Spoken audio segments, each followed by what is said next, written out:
On the night of February 28, 2026, the city of Tehran had no idea what was coming. A government compound in the heart of the city. Inside, the most powerful man in Iran. The next morning, newspapers around the world would carry a story no one saw coming. Ali Khamenei had ruled Iran for 35 years. Tonight, that rule would come to a violent end. Time was running out, though almost no one on Earth knew it yet. Tehran slept, unaware, the last quiet moment before everything changed forever. His portrait hung in every government building, every school, every public space in Iran. He addressed the nation from chambers like this. His word was law, his power absolute. Khamenei came to power in 1989, inheriting a country still scarred by revolution and war. From Tehran, his influence spread across the entire Middle East, Iran's hand in every conflict. He moved carefully, rarely appeared in public. He spoke through intermediaries and loyal generals who carried out his orders without question. Decades of policy, nuclear ambition, proxy warfare, defiance of the West. All of it was directed from rooms exactly like this one. Iran under Khamenei became one of the most sanctioned, isolated and feared nations on Earth, and he wore that as a badge of honor. In his final years, he became almost invisible, buried deep inside a system built entirely and specifically around protecting him. His bunker was said to be among the most fortified in the world, almost unreachable, almost impossible to strike, almost.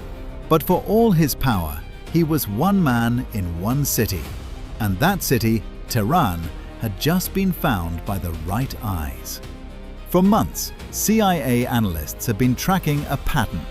A high-level meeting was being planned, and the details were becoming clear. 3 separate locations had been flagged, each one connected to a senior gathering of Iranian military and political leadership. Khamenei's underground bunker was so deep that simply reaching it by elevator alone took over 5 full minutes. The bunker had been designed and built to survive almost anything, except a decision made by someone far above it. But intelligence confirmed something extraordinarily rare. Khamenei would be above ground, at his office, in the open, exposed. Satellites repositioned overhead. Eyes were locked on. Every single movement in and out of the compound was being logged in real time. US and Israeli planners met in secret locations. The window was extremely narrow. The decision had to be made right now. A precise timeline was set. Assets were moved quietly into position across the region. The operation had a name: Roar of the Lion. Khamenei stood at his office window that evening, completely unaware that he was already inside someone's crosshairs. The intelligence file was closed. The target had been confirmed. The order was given. There was no going back from this moment. For months, Israeli air bases had deliberately appeared inactive, a carefully constructed performance designed for Iranian surveillance satellites above. Iranian surveillance teams scanned the base and saw nothing unusual whatsoever, which was exactly what the Israelis had planned. Pilots had been briefed weeks earlier and told to wait. They sat in their cockpits in the darkness, waiting for the signal. In a sealed war room, the final coordinates were locked in. 3 targets, 1 narrow window, absolutely no margin for error. The hangars stayed dark. The base stayed completely quiet. The deception held perfectly, right up until the very last moment. At precisely 11:47 p.m. local time, a short radio signal was sent across an encrypted channel. 1 word. The operation was live. Ground crews walked away from the aircraft casually. It was all part of the act. Nothing would look unusual from the satellites above. Iranian satellite imagery showed a sleeping, inactive base. It would turn out to be the very last image they would ever trust. At midnight exactly, the long silence finally broke. 3 full squadrons launched simultaneously from multiple bases spread across the region. They flew at high altitude, in tight formation, completely undetected, moving fast and already deep inside Iranian airspace. Simultaneously, US Navy warships in the Persian Gulf quietly repositioned. Their Tomahawk missiles already armed, targeted, and ready to fire. The very first Tomahawk launched at exactly 12:04 a.m. Just one of 30 missiles that would be fired within a single minute. 3 targets, multiple overlapping strike packages, all of them converging on central Tehran within seconds of each other. At 12:09 a.m. precisely, 3 separate locations across Tehran were hit simultaneously. The ground shook across the entire city. Khamenei's compound took a direct strike to its central building. 30 precision munitions delivered in under 60 seconds. The main structure collapsed almost immediately inward. Smoke began rising above the compound before the sound had even finished echoing. Inside the building itself, there was absolutely no warning. No time to move, to hide, to react. The strike was instant and total. By the time dawn broke, 3 separate smoke columns rose above Tehran. The city was beginning to understand what had happened overnight. His office, the room where he had made decisions affecting hundreds of millions of lives, was now completely reduced to ruin. Satellite imagery quickly confirmed what intelligence agencies around the world had already begun to suspect. The strike had fully succeeded. Breaking news alerts flooded every screen on Earth almost simultaneously.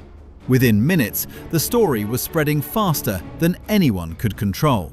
Iran's foreign ministry appeared on state television within the hour, insisting, without evidence, that Khamenei was safe and had been moved. But social media was already telling a very different story. Witnesses near the compound had been posting what they saw in real time. News networks around the world scrambled to confirm the reports. Every anchor was saying the same cautious thing: "We are hearing unconfirmed reports." On encrypted messaging channels inside Iran, the news spread almost instantly. The supreme leader had been killed in the strike. Inside the government itself, senior officials conferred in private. Everyone understood. The denial could not hold for very much longer. At 6:14 a.m., a single brief statement was released. Iranian state media confirmed what the world had already suspected. Khamenei was dead. Iran's reaction was immediate, and the country was deeply divided in a way that had rarely ever been seen so publicly. For millions of Iranians, Khamenei was a father figure and a protector of the revolution. His death felt like a profound wound. But for others, after decades of executions, repression, and grinding poverty, the news brought something else entirely into the streets. The government moved quickly to order a period of national mourning. Flags were lowered across every single province in the country. Hundreds of thousands of people gathered in state-organized ceremonies across Iran, an enormous ocean of silent, bowed, grieving figures. But privately, behind closed windows across the country, many Iranians were processing something they had never once dared to imagine. Around the world, Iranian diaspora communities came together spontaneously. Shock, grief, and relief all sitting uncomfortably present at once. The enormous murals that had covered Iran's walls for over 35 years would not survive the week that followed his death. Iran's full military response came within just hours. Ballistic missiles were launched toward Israel and multiple US military bases across the region. A drone swarm of over 300 individual units was deployed simultaneously, the largest coordinated single drone attack ever recorded in history. Strike packages were directed toward Israel, Saudi Arabia, Qatar, Bahrain, and US carrier groups operating throughout the Gulf. 2 major US military bases in Iraq and Syria took direct hits from Iranian ballistic missiles. Dozens of American personnel were injured. Then came Iran's single most powerful and consequential move. The Revolutionary Guard closed the Strait of Hormuz, completely and without warning. Tankers carrying roughly 20% of the entire world's daily oil supply came to a complete and immediate full stop. Within just 48 hours, global shipping routes were descending into total chaos. The world's primary energy supply line had been completely severed. Gas prices at American pumps jumped 40 cents per gallon in a single overnight period, the fastest one-day spike ever recorded in US history. Long lines formed rapidly at gas stations across the United States, across Europe, and across major cities throughout Asia within days. Global stock markets fell sharply and immediately. Energy stocks surged to historic highs. Everything else, across every sector, collapsed hard. Major ports from Singapore to Rotterdam began reporting serious supply chain breakdowns as oil-dependent global shipping ground to a near halt.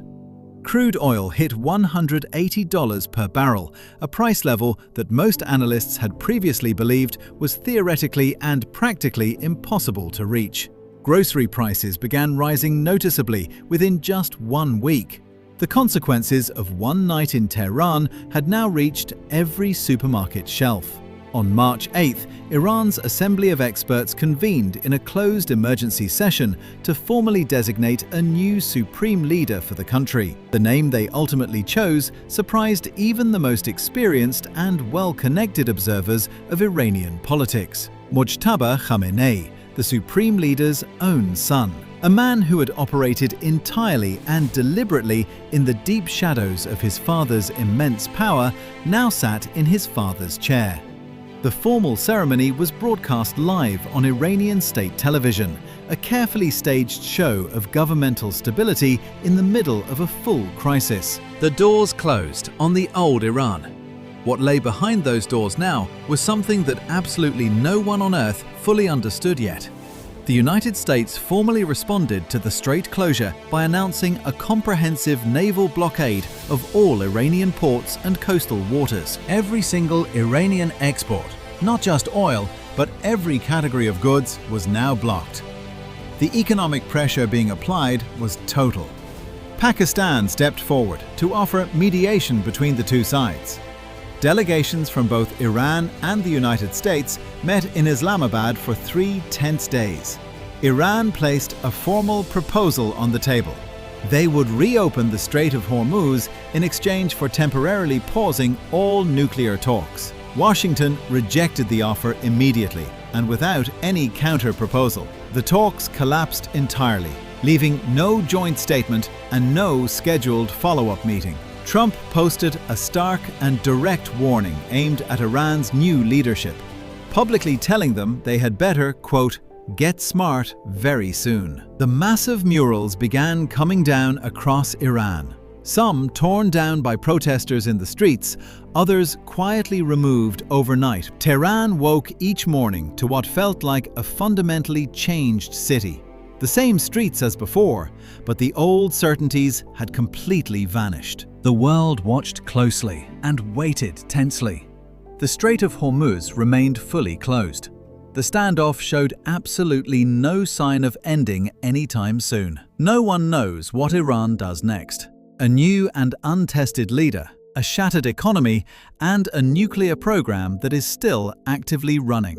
A new day has arrived, but the conflict remains unresolved. A region and a world is still waiting to find out what comes next.